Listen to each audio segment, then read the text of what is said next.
ಯೋऽन्तಃ ಪ್ರವಿಶ್ಯ ಮಮ ವಾಚಮಿಮಾಂ ಪ್ರಸುಪ್ತಾಂ ಸಂಜೀವಯತ್ಯ ಕಿಲ ಶಕ್ತಿಧರಸ್ವಧಾಮ್ನಾ ಅನ್ಯಾಂಶ್ಚ ಹಸ್ತಚರಣಶ್ರವಣತ್ವಗಾದೀನ್ ಪ್ರಾಣಾನ್ನಮೋ ಭಗವತೆ ಪರಶಾಯ ತುಭ್ಯಂ.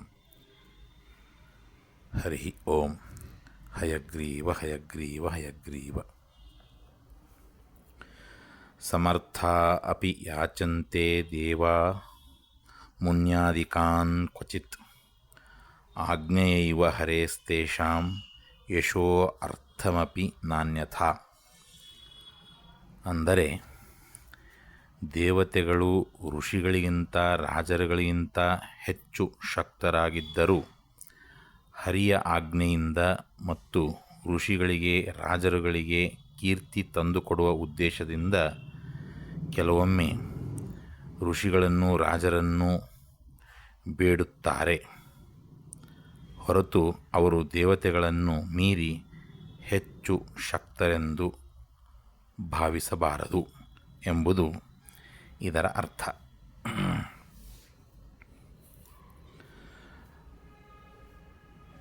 ಶಾಸ್ತ್ರ ಗ್ರಂಥಗಳಲ್ಲಿ ಅಲ್ಲಲ್ಲಿ ನಾವು ಕೇಳೋದುಂಟು, ದೇವಾನುದೇವತೆಗಳಲ್ಲೂ ಅದರಲ್ಲಿ ವಿಶೇಷವಾಗಿ ಇಂದ್ರದೇವರು ಅನೇಕ ಸಂದರ್ಭಗಳಲ್ಲಿ ಪ್ರಸಿದ್ಧ ರಾಜರುಗಳು ಅಥವಾ ಚಕ್ರವರ್ತಿಗಳ ಹತ್ತಿರ ಮತ್ತು ಋಷಿ ಮುನಿಗಳ ಹತ್ತಿರ ಯಾವುದೋ ಒಂದು ಪದಾರ್ಥವನ್ನು ಯಾಚನೆ ಮಾಡುವುದನ್ನು ನಾವು ಕಾಣ್ತೇವೆ. ಹಾಗಂದ ತಕ್ಷಣ ನಮ್ಮ ಮನಸ್ಸಿನಲ್ಲಿ ಏನು ಬರ್ತದೆ?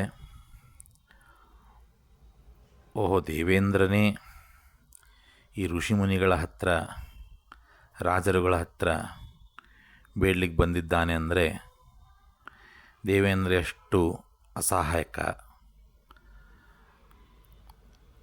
ಆತನಿಗಿಂತಲೂ ಇವರೇ ಸಮರ್ಥರು ಶಕ್ತರು ಅನ್ನುವಂತಹ ಭಾವನೆ ಸಹಜವಾಗಿ ನಮಗೆ ಬರ್ತದೆ. ಆದರೆ ಇದು ಎಲ್ಲ ದೇವಕ್ರಿಯಾ ಅಂತ ಕರೆಸಿಕೊಳ್ಳುತ್ತದೆ.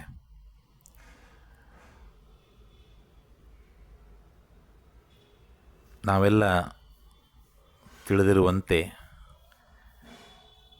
ತೇನ ವಿನಾ ತೃಣೋಪಿ ನ ಚಲತಿ,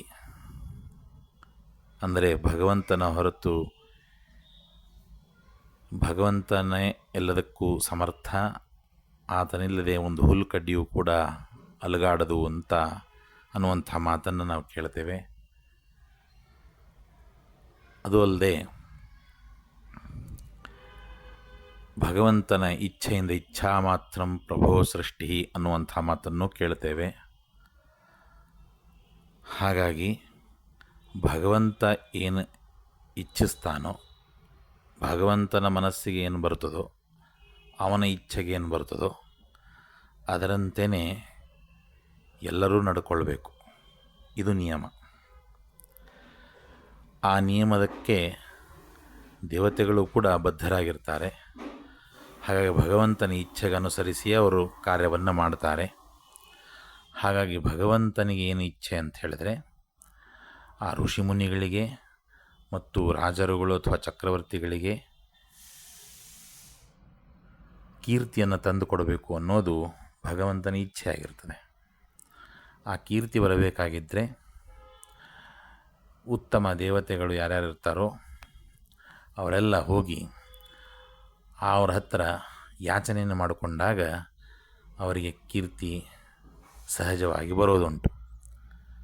ಹಾಗಾಗಿ ಭಗವಂತನ ಇಚ್ಛೆ ಏನಂತಂದರೆ ಅವರಿಗೆ ಕೀರ್ತಿಯನ್ನು ತಂದುಕೊಡಬೇಕು ಅನ್ನೋ ಇಚ್ಛೆ ಇದ್ದದ್ದಕ್ಕೆ ಆ ಭಗವಂತನ ಇಚ್ಛೆಯಂತೆ ಇವರು ದೇವತೆಗಳು ನಡೆದುಕೊಂಡಿರ್ತಾರೆ ಅನ್ನೋದನ್ನು ನಾವು ತಿಳ್ಕೊಳ್ಬೇಕು. ವಿನಃ ದೇವತೆಗಳೇ ಅಸಹಾಯಕರು, ಶಕ್ತಿಹೀನರು, ದುರ್ಬಲರು ಅನ್ನುವಂತಹ ಭಾವನೆಯನ್ನು ನಾವು ತಂದುಕೊಳ್ಳಬಾರದು. ಅದು ಮಹಾಪಾಪದ ಕಾರ್ಯ. ಹಾಗಾಗಿ ದೇವೇಂದ್ರರಾಗಲಿ ಅಥವಾ ಇತರ ದೇವತೆಗಳು ಯಾರೇ ಆಗಲಿ ಈ ರೀತಿ ಎಲ್ಲಾದರೂ ಋಷಿಮುನಿಗಳಿಗಾಗಲಿ ರಾಜರುಗಳಿಗಾಗಲಿ ಯಾವುದೇ ಒಂದು ವಸ್ತುವಿಗಾಗಿ ಯಾಚನೆ ಮಾಡಿದರೆ ಅದು ಭಗವಂತನ ಇಚ್ಛೆ, ಅದಕ್ಕಾಗಿ ಆ ರೀತಿ ಮಾಡಿದ್ದಾರೆ ಎಂಬುದನ್ನು ನಾವು ತಿಳ್ಕೊಳ್ಬೇಕು. ಇದು ಶಾಸ್ತ್ರಸಮ್ಮತವಾದಂಥ ವಿಚಾರ. ಹಾಗೆ ತಿಳ್ಕೊಂಡಾಗ ಮಾತ್ರ ಸರಿಯಾಗಿ ಶಾಸ್ತ್ರವನ್ನು ತಿಳ್ಕೊಂಡಂತಾಗ್ತದೆ, ಭಗವಂತನ ಪ್ರೀತಿಗೆ ಪಾತ್ರರಾಗ್ತೇವೆ ಅಂತ ಹೇಳ್ತಾ ಭಾರತೀಯ ರಮಣ ಮುಖ್ಯ ಪ್ರಾಣಾಂತರ್ಗತ ಶ್ರೀಕೃಷ್ಣ ಅರ್ಪಣಮಸ್ತು. ನಮಸ್ಕಾರ.